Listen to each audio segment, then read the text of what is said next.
Visiting Paul Revere in 1777 by Eden Jones, 8th grade. Dear descendants, my name is Eden Jones and I am 12. I run, I dance, I do archery, not competitively, I just do that for fun, and I used to swim. One day it was take your child to work day at my mom's work. She's a scientist and inventor. When we had a tour of the building, her boss took us to a room with a bunch of buttons on the walls and a huge metal cylinder in the center of the room. This is the time machine we've been working on for a few years. Feel free to take a look inside. We don't have the panels powered on, so it won't be taking you anywhere. We may have figured it out, we're just waiting for a brave enough test subject. She laughed while we explored. I climbed around inside and saw a paper on the floor.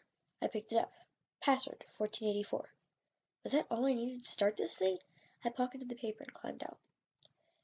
Later that night, my mom closed the door to my bedroom and I waited until I heard her bedroom door shut before I slipped out of my bed into my window. Her work wasn't far from here, so I could ride a bike to reach it.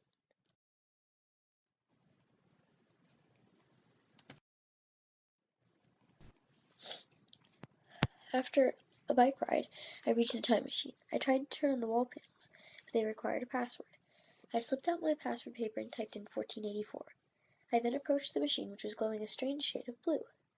I had to enter my date and time period that I wanted to visit. I pulled out my journal and got ready to take notes. Then I sat in the machine and off I went to get information on the past. My time machine went through a wormhole. I was headed back in time to Paul Revere. I could see out a small window on the door and so many time periods reflected on the sides. I saw the World Trade Center, Gulf War, American droughts, important presidents, World War II, World War I, Civil War, and finally mine. A little after Paul Revere made his famous ride on horseback.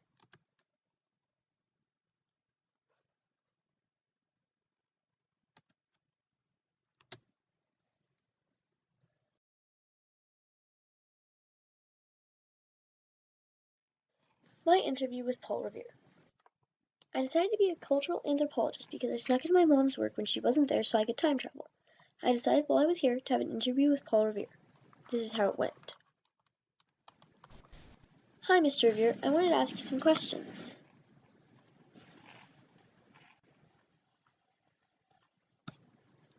So, what were your views? Were you a loyalist or a patriot? Okay, interesting. How did you know that the British were coming when you made your famous midnight ride?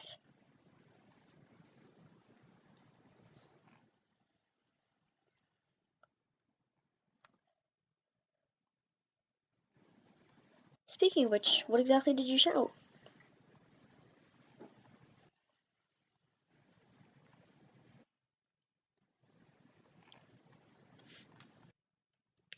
Oh, right. What are Minutemen?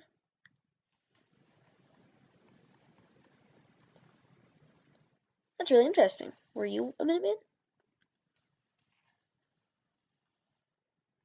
Wow, that's really cool. What did you do?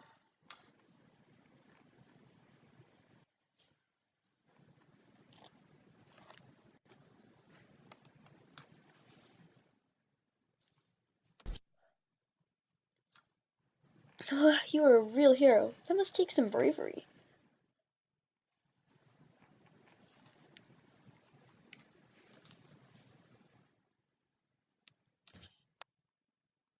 More on the topic of your daily life. Did you ever have a wife?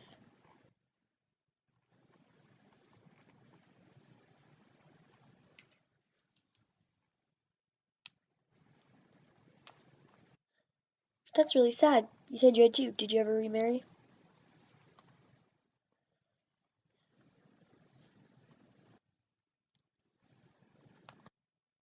Did you have any children with Sarah Orne?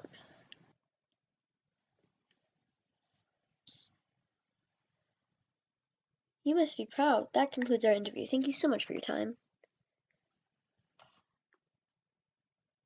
That was the end of our interview.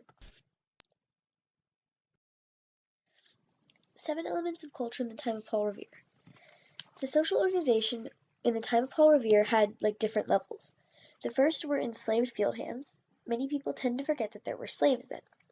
Africans were brought to America to work mostly in agriculture. It was backbreaking work. Next class there were enslaved house servants. Some slaves were cooks, laundresses, blacksmiths, and coopers. The next level were freedmen. They did not have the same rights as citizens, but they were free and did not have to do work as a slave. They owned property and had jobs. The next levels were farmers.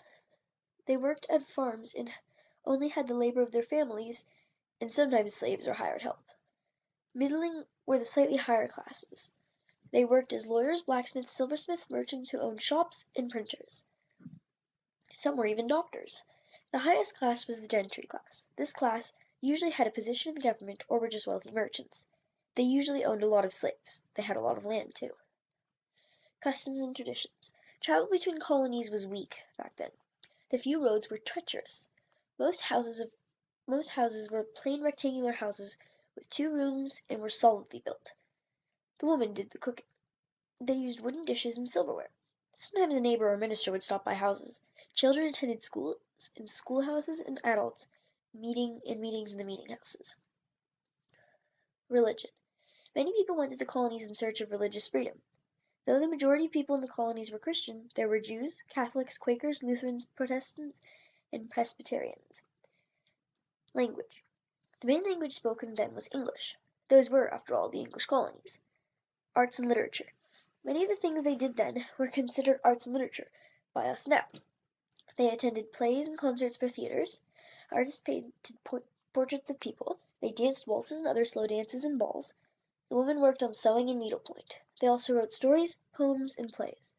Also, war was approaching and propaganda was created to turn people against the British. Forms of government. There was a constitutional monarchy. A constitutional monarchy is when a monarch, or king or queen, shares power with a constitutionally organized government. Basically, the monarch cannot simply make its own rules. It must follow the constitution, but it is still one leader ruling the country. Economic systems. Britain was in debt after war, so they began to tax colonists, which made them angry. Many retaliations and protests arose. The Continental Congress issued paper money to fund the army and war effort. The money was known as the Continentals. This money was almost worthless by the end of the war. This was because the British tried and successfully made counterfeit money. It was overprinted and there was a lack of cooperation. This is an example of propaganda. Today versus then. The social organization then was measured by your level in society. Now it is usually measured in the amount of money you have. Also, there are no slaves now. The customs and traditions are measured based on what holidays you celebrate usually. It measures how you celebrate them and especially how much money you have. Because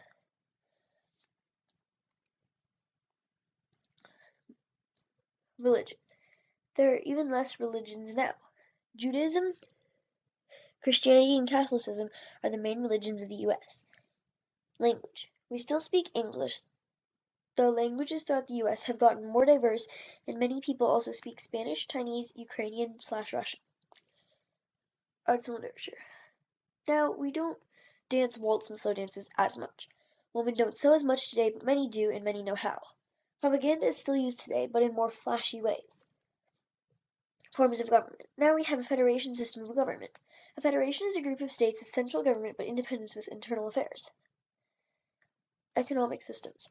Now the U.S. government does not have the right to unfairly tax citizens. It is stated in the Bill of Rights. Also, the U.S. no longer allows states to print their own currency, depicting the colonists as helpless and defenseless against the soldiers, though that is not entirely true. And the soldiers are lined up as though they planned it, though that's also not true. In that photo, they changed it from where the soldiers were standing in a disarray at the Boston Massacre, and the colonists were armed with sticks and clubs and rocks. But here it made them look defenseless and like the soldiers had lined up and planned it. Now, modern propaganda is influencing people by saying everybody. This is an example of a bandwagon. For example, in this advert it says the drink everybody knows for Coca-Cola. Ancestors. I learned a lot on my adventure. It was great. It was fun. And it's sad because my mom will never believe that it truly happened. Here are some website lists I gave Paul Revere that write about how famous he is in the future. I figured he'd be interested in that. His first website is a secondary source, a secondary source, secondary source, a secondary source, a secondary source, secondary source, secondary source, and a secondary source. They're all secondary sources because they were written about the event after the event. The last one, however, is a primary source because that's the website I used to get the photo, and the photo is actually a primary source because it was that photo of propaganda, it was made then, although it was only just featured now.